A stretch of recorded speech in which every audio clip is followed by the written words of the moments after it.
ci ceeb bi ak transport bi mu ni député am na droit def ko waaye mënoon naa gën a leer googu lay sàkku ci ministre bi Mansour Faye suba ak jàmm mu war koo def ci conférence de presse boo xamante ne nii ca ministère de la santé lay amee. Moustapha Cissé Lo xeeb li ñu jox waa Touba.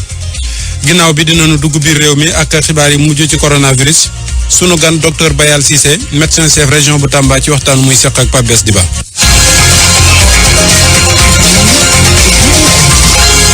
Makumba Bey. tàmbalee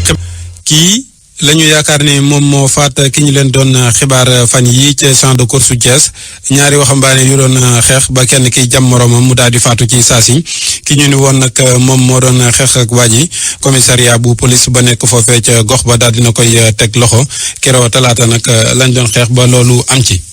ni ñu ko doon waxee ñu dugg ak yéen kon ci biir xibaar yi tàmbalee ko nag ak campagne agricole ren bi ñu nga xam ne tey jii les ci taxaw ngir def bilan bi daaw 155 000 tonnes moom nag mooy li nga xam ni huilier wu Sénégal ñoom ñëpp bokkoon nañ ko segal ren ji 33 000 tonnes mu wàcc bu baax a baax ñu daal di jàpp itam ni ñii di waa Sonacos li ñu amoon li ñu bëggoon a am ren ji nag mujj ñu ko mën a am ndax chinois yi dugg ci njaay mi ndax 27 000 tonnes jëm kaw tuuti rek moom la ñu mujj am ci diirub campagne bi te 50 000 tonnes la ñu mébatoon Salif Sow jox leen kàddu ñoom waa Sonacos ak waa Rasiati Touba yi nga xamante ne nii daaw 70 000 tonnes segal nañ ko ren 5 000 tonnes képp.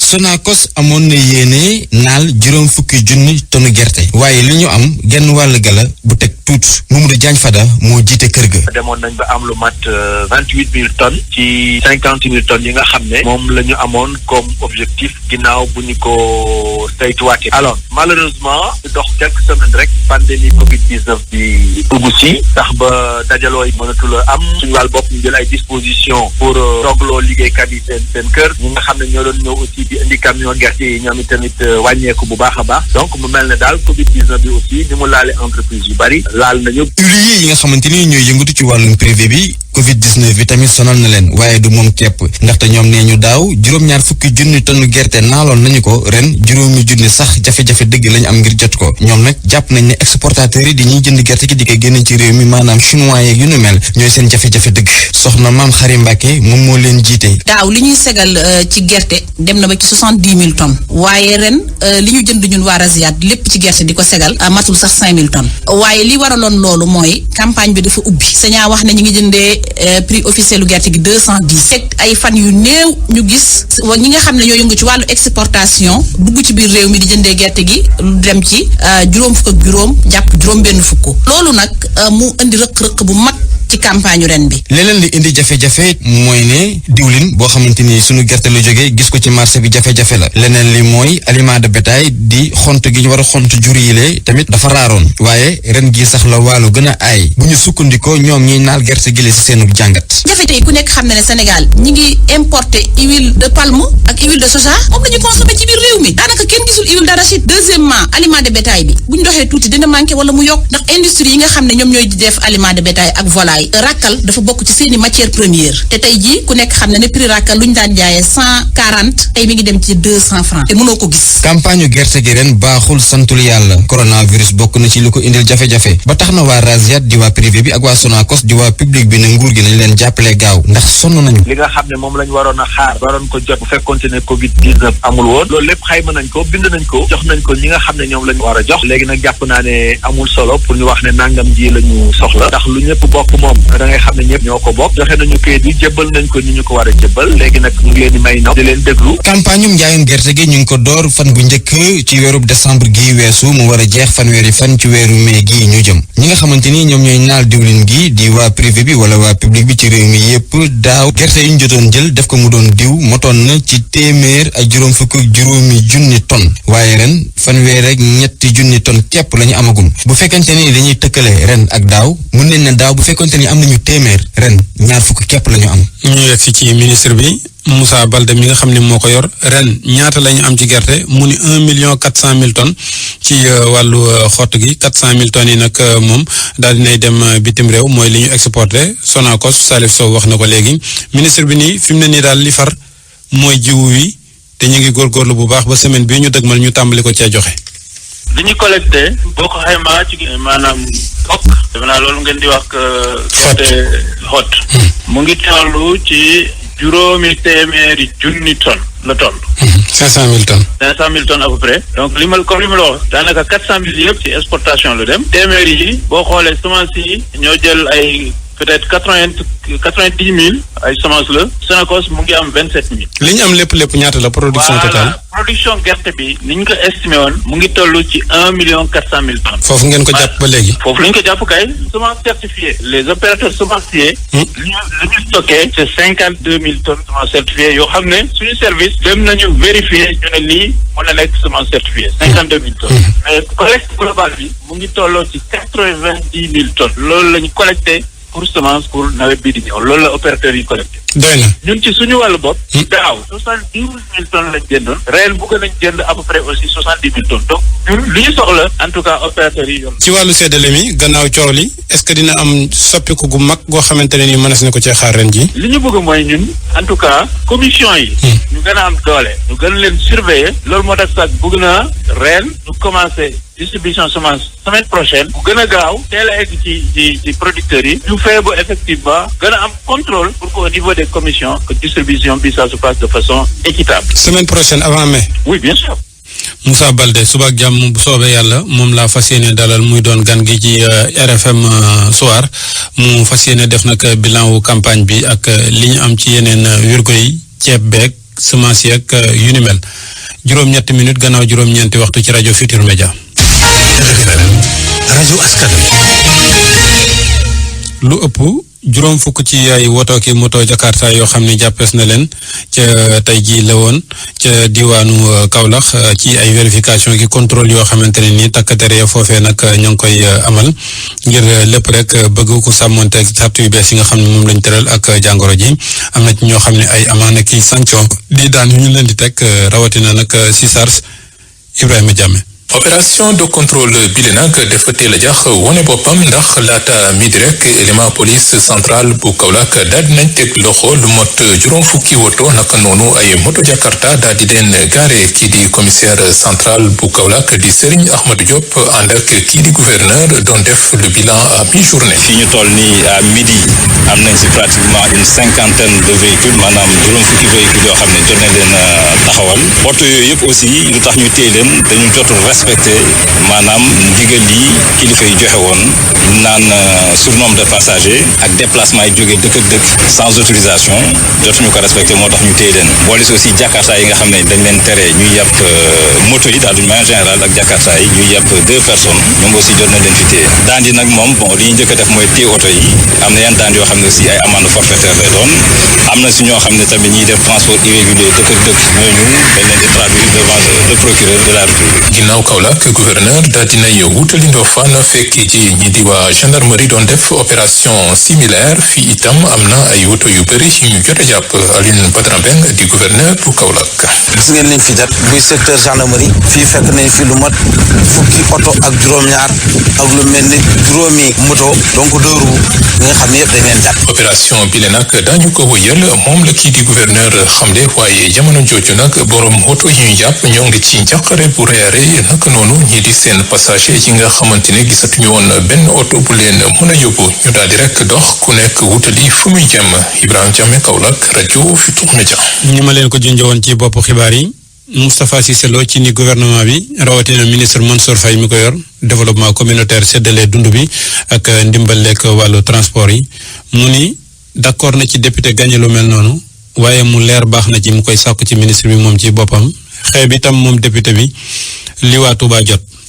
li ma d'accordul mooy marché ay milliards yoo xam ne ñeneen mën nañ koo def nga jël benn Moustapha Cissé Lo nekkul ca corporation boobu amu ca oto camion 30 tonnes 40 tonnes gros porteur ñooy sëf ceeb ak i denrée nga fab marché boobu jox ko mu war caa am ay centaines de millions te da nga koy jox presque xaalis liquide ma ni loolu rafet lu ma ko ci waaye nga jox ko moom mu dem luye ji camions yi transporteurs yooyu loolu bokkul ci transparence bokkul ci équité bokkul ci bonne gouvernance ñu bëgg nag loolu ministère bi leeral ko ndax wax nañ ne armée transporté na wax nañ ne am na transporteur yu bëggoon able seeni camion ñu bañ ko lu tax loolu am waaw xam nga Touba day agglomération bu mag bu dee 37 000 tonnes lañ ñu jox ci ceeb ba pare ci biir ceeb bi ñu bindoon ay bourse familiale ñenn ñi nee nañ 25,000 personnes la ñenn ñi ne 20,000 personnes la lum ci man di doon ñu ni ñooñu la ñu privilégié war leen a jox te ñi ñu bindal bourse familiale xaaj bi nekkuñu fi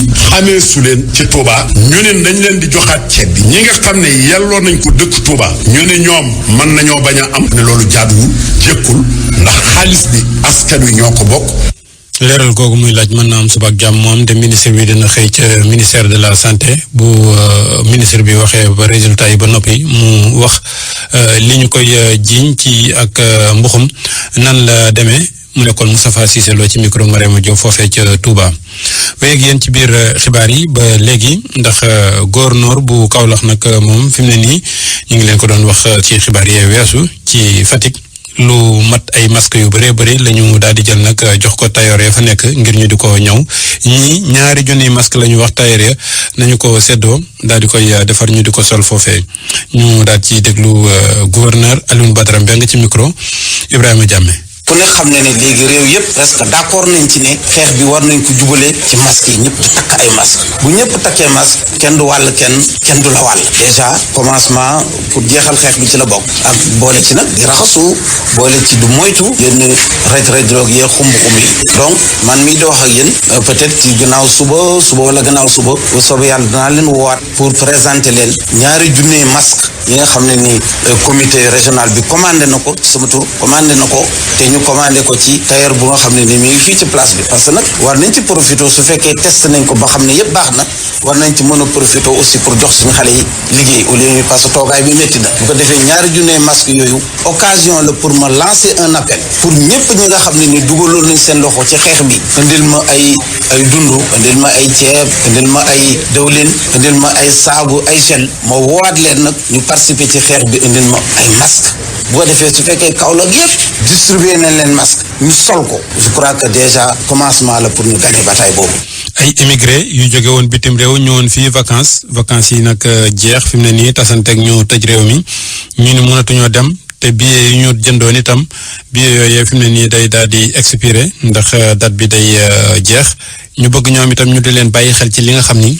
mu jóg na doon dimbal ci wër waa réew mi Mouhamed Nabi Sylla. ay doomi Sénégal yu doon dund ci bitim réew te ne ci jamono jii ci Langue de Barbarie di dund ay jafe-jafe gannaaw ba leen coronavirus bi bloqué ci biir réew mi Noyin Fall di secrétaire général bi xam le ni ndimbal lu nguur gi di joxe ñu war leen bàyyi xel. diaspora bi ñi nekk féete côté Langue de Barbarie bi daa bëri woon ñoo xam te ne dañ ñëwoon vacances am na benn association boo xam te ni benn jàppante doomu ndar la tudd quoi plus de 200 personnes am na lu mat 50 personnes wala 40 personnes yoo xam te ni xëy na ñoo ngi si dëkk bi ñëw noonu vacances activité yëpp dafa taxaw en Europe ak fii yëpp daal kon ñu doon lancer appel pour le président bu mu bàyyi waale ñu xel bu baax a baax xam ne ñun suñu activité yëpp taxaw na parce que dañ nekkoon foofu di jàppale dëkk bi te tey ñoo ngi fii si dëkk bi kon léegi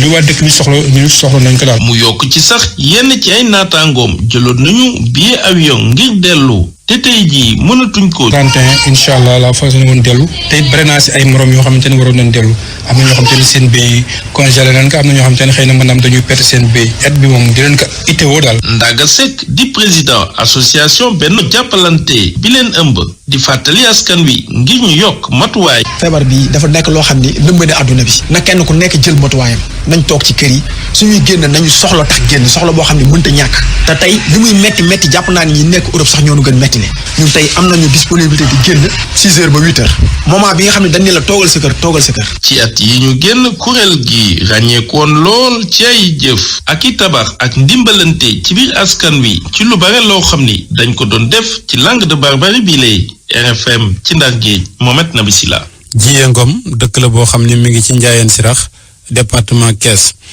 ñoom nag sous-préfet boo fi mu ne nii nag ci Thiénaba la ñu dépendre yi ñoom aaye na fa lépp loo xamante ne ni am ndaje la nu mu mënti doon ñu jàpp nag ni seen wàll ci ceeb bi itam tàmbali nañ ko jot ñoom jeex naa dañoo jiitu kon Jiyee Ngom googee nag ña fa dëkkee ci ak village yo ko war kon Cheikh Anta Diop ni ña ngay jot ñu. commune Ndiayène Sirakh kilifa yi ànd ak sous-préfet bu Thiénaba dikkoon di wër dëkkaan yi rawatina fii ci Ndiéngom nekk ci commune Ndiayène Sirakh fii de préfet bi nee na jël nañ seen bépp matukaay ngir waxtaan ak nit ñi yee leen ci jàngoro ji di coronavirus. Abdou Aziz Diagne moom mooy sous-préfet bu arrondissement bu Thiénaba. dee leen raxas seen loxo fu ngeen toll ndox ak saabu jafewul booy génn jëlal masque nga takk bu fekkee ne yaa ngi wax ak nit fexeel ba ni ma meer jege nii bu ma ko jegee na am au moins distance 1 mètre éviter les contacts ngeen bàyyi saafonte bi li ñuy wax mooy tere nañu mbooloo yi di dajaloo képp koo xam ne fekk nañ la ngay dajaloo loo gis yaa ko teg sa bopp. Ndiéngom di ab dëkk bu nekk ci commune Ndiayène Sirakh fii de amagul kenn ku am doomu jàngoro ji ba tax na infirmier chef de poste bi di Souleymane Ndour gis ne jël nañu seeni matukaay. toujours dañuy daje di waxtaan pour def li ñuy wax recherche active seet ñi nga xam ne dañoo am soj di saxat seen yaram tàng su ko defee ñu mën leen di dépister foofu la ñu toll. waaye nag dëkk bii de daanaka ñu bëri dañ doon dem Ndakaaru di liggéeyi kenn mënatul génn ndax jàngoro ji loolee tax kii di Gora Ngom mi nga xamante ne moom mooy PDG groupe Xelcom bâche fekk baax fii ci gox bi jël ay dund ak lu jëm ci ay saabu ay masque jébbal ko askan wi ngir jàppale leen. te béy ca sawe wutaan ñu amoon ay milliards dëkk bii ñu nekk moo ñu gënal dëkk yëpp ñu xalaat ne fii nañ juddoo fi nañ yaroo ñu ne nañ ko fi indi ceeb bi 40 tonnes ceeb la. lu toll ci fukki million ak juróom-benn la ñu xayma ci ay dund yu ñu indi fii ci dëkk bi di Ndiéngom. RFM Thiès Cheikh Anta Diop. kon nag bu du dund bi gouvernement bi di séddale seeni doomi bopp ju yàlla defal teraanga moo wàññi ko woon doon leen gestu ñu dem ba diwaanu Ndukumaan Kaffrine foofee nag ña fa àlla traité ñoom ànduñu ci séddale boo xamante ne nii séddale bukki lay doon ni ñu yaakaare ni daal li ñuy déggagum ci rajo yi tey na xel lool fi mu ne nii ba tax nag ñu bañ am ci ñoo xamante ne nii dañ ciy jot te waruñu cee jot loolee yëpp ñu jàpp nag gouvernement bi war na cee waggat bu baax a baax Omar Ndiaye. gannaaw bi ñu rafetloo dogal gi nguur gi jël gunge askan wi ci dund ñoom à la retraite yi nekk ci diwaanu Kaffrine jàpp ne wuruj mën naa am ci séddale bi bu ñu sukkandikoo ci Ismaël Gaye nekkoon fi ancien sous-préfet.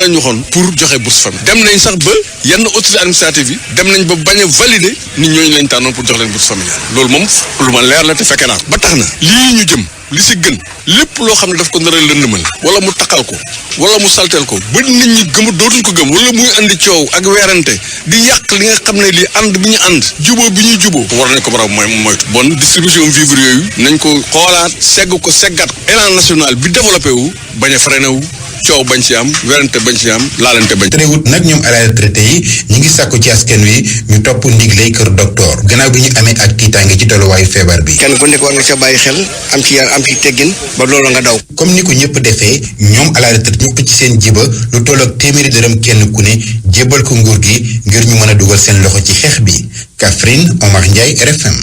ñu wax ci wàllu woowu ndax séddoo bi nga xam ne nag moom la ñuy séddoo am na ci ñoo xamante ne ni tàmbali nañu ba nëga ni Moussa Sy meeru Parcelles jàppandiwul beneen jotaayu xibaar kon dem ba Mbour Saliou Samb président conseil départemental ba moom li mu bëgg mooy ñëpp ñi nga xam ne ci société civile la ñu bokk ci comité yi nga xam ni moom la ñuy sos bu ko defee nag di xool di gis di fekkee la nga xam ne moom la ñuy dogal foofee ndax kenn mën leen cee bañ a nax ñu déglu ko ci micro Abdourahmane Diallo. bëgguñu ñu jël ñoo xam ne seen affaire politique jël ndimbal bi jox ko ñoo xam ne waruñu cee am te foofu nag maa ngi lance appel société bi fi nekk comme ay xale yi ñu naan bourse justice rek ay mbourguement bii la ay arme ñu bokk ñoom ñoo xam ne jeune fi ñu nekk rek ak yenamaat nañ dem ci biir comité yi ñu bokk ci wane fa benn xarañ boo xam ne ba nga xam ne xam nañ koñ bi imaam yaa ngi ci biir comité yi xam nañ koñ bi ñan ñoo soxla ak ñu soxla xam nañ ñoo xam ne suñu añee duñu reer xam nañ ñoo xam ne suñu reeree duñu añ nañu am générosité jox ñooñu mbir parce que ñoo tax son essence président Macky Sall teg ndimbal bi donc loolu la ñuy laaj ñaar xaar ñoom te foofu nag préfet wax nañ lu leer am nañ benn commission boo xam ne ko tuddee commission de réclamation képp koo xam ne gis nañ ci liste bi def nañ ci koo xam ne waroo ci woon bokk su ko yëgee si kaw commission départementale bi dinañ ko saytu te dinañ ko diri te nag am ay daan yu ñu teg ci kaw ñooñu nga xam ne ñooy def pratique yu mel noonu duñ ko nangooti fii affaire politique xaji bi affaire benn xeex bi nag su neexee Sénégal moo tegu ci suuf si kaw bu ma sens mooy la président Macky Sall loolu la ci bëgg te loolu ñu demandé ñun en tant que autorité ñu am taxawaay boobu mot boo xam ne vraiment affaire yi jaar yow. mu nekkoon Saliou Samb reportage ca banlieue bu Ndakaaru ak Ablaye Diop ak jamonoy couvre-feu bi ak débrouillage bi nga xam ni ñu bëri ci borom yi kër yi nag moom lañ daan faral di def léegi day yàqu am ci ñoo xam ne nag jàpp nañ ne daal fi ne nii bu ñu sañoon lépp gaaw jeex ndax nag la ñu yor ci seeni jiba moom ma ngay jeex mbaa jeex na tàkk reportage Ablaye Diop. Cheikh Ndiaye moom mi de di ab père de famille ay atom weesu juróom-benn fukk muy waajal ngir ñibbi këram suñu sukkandikoo ci moom dépense bi mu laan faral di joxe ci biir këram yokk na bu baax a baax. maanaam bu ñu la gisee moom il faut ñu laaj la moom il faut sa dépense yokk parce que bu ñu la gisee ci kër gi rek bu ñu la gisoo ci kër gi ñu roowul mais bu ñu la gisee ci kër gi nag am na yoo xam ne yi bu ñu yaakaar ne bu ñu la wooyee da nga leen ko jox après dañ lay laaj moo tax kon il faut li nga doon joxe da nga koy yokk. su dee ak 1000 francs moom mi mënoon naa toppatoo boppam bu baax loolee mënatul nekk ngir El Hadji Touré ba ñu tegee lii di couvre-feu ba léegi ay jafe-jafe rek lay dund. dépense bi yokku na ci bépp anam te liggéey bi wàññeeku ne boo wàccaan mën nga jàdd boo dee man nga xam ne benn nit nga yor man wala ñaar nit mën nga jàdd fële pour loo lekk dem ñibbi léegi moom maximum dépense bi da nga wut loo sakku nga yóbbu ko ci kër ga ñuy togg ko ci cin parce que benn 1000 francs mën nga ci reer si mbedd waaye cin moom boo ci bëgg reer il faut maximum nga def ci 2000 wala 3000. Kaane Ndiaye tamit di dund gàllankooru coronavirus bi moom it mu jafe ko lool mu matale dépense quotidienne am. couvre-feu bi métti na trop ci nit ñi waaye nag feebar bi ko laaj ndax instant bi ñu toll nii li ma doon joxe dépense pour reer yokku na parce que sama waa kër dañ daan dem di mën a reere ci mbedd mi mais léegi lépp kër gi lañ koy defee léegi xam nga te booy am na ñoo xam seen liggéey maa ngi ñoom a yem doxatul yu bare bare yaay taxaw pour gàddu leen waaw kon nag dafa gën a métti gën a yokku. fii nag ak état d'urgence ak couvre-feu bi di jeex waajur yi nga xamante ni tase nañu ak ñoom ñi ngi xaar ak yàkkamti gu mat sëkk ndimbal gi nga xamante ni nguur gi dina ko joxe loolee ci bànneexu seenu njaboot. tour du web bi ñu fekki Omar Mbow. jaa ngeen jëf coow bari na lool ci séddale dund bi ci jamonoy coronavirus bi ki nga xamante ni moom moo woo Omar Youm ak Mansour Faye ngir ñu ñëw mu jox leen ay woto maanaam ay camion ñu mën a yóbbu dund bi ci région yi moom moo tar surang tey moom la ñuy attaqué fu ne woy politique yu fare ci nguur gi ñoo koy woo di ko attaqué ni ay weñ ñu gis mango moom coordonnateur kuréel bi ëmb ñi dawal woto ci Sénégal nag ne kenn mënu ko tiital te ci mu woo njiitu réew mi ngir mu wax ci ca Dakar Actu séddalay dund bi doog a tàmbali Dakar Matin mooy xam le ne am na ay famille yu bari seen loxo jotul seeni ginnaaw jotuñ ci ginnaaw Thiès foofu nga xam ne meeru dëkk ba di Talla Sylla artu na ngir ñu bañ a def lu ñu mel maire bu Bignona léegi moom mooy ñaan ngir rek ñu bind képp koo xamante ni sa loxo jotul sa ginnaaw ñu jox la nga mën a am loo lekk ci jamono bu metti bi di coronavirus mbir mi leer nag moom la mouvement Y'en a marre di laaj ca igfm.sn caat ak ñi mu àndal ñooy woo nguur gi ngir rek ñu jëfee ba dara du lëndëm teg ci itam ki war a jot rek jot ci président conseil départemental bu Mbour di Saliou Samb moom lu mu gis mooy journaliste yi sax maanaam taskatu xibaar yi war nañu mun a bokk ci comité yu nekk ci quartier yi ngir lépp leer ci mbir mi ca Dakar Today ki nga xamante ni nag moom coow lañ ko xamee woon mooy woote ngir nit ñi dal nañu. Banque mondiale nag ne ko déet ànduma ak yow David Malpass jàpp ne Afrique lépp luñ ko defal rek war nañ ko mën a yokk tontu boobu nag nekk ci France24.fr tour du web fii la yam di leen jaajëfal. jërëjëf Omar Mbow ñu tollanti quartier vert àndaat ceeg Youssouf Bodian. ñu leen di nuyu di leen dalal jàmm lu ëpp 2 millions nit la coronavirus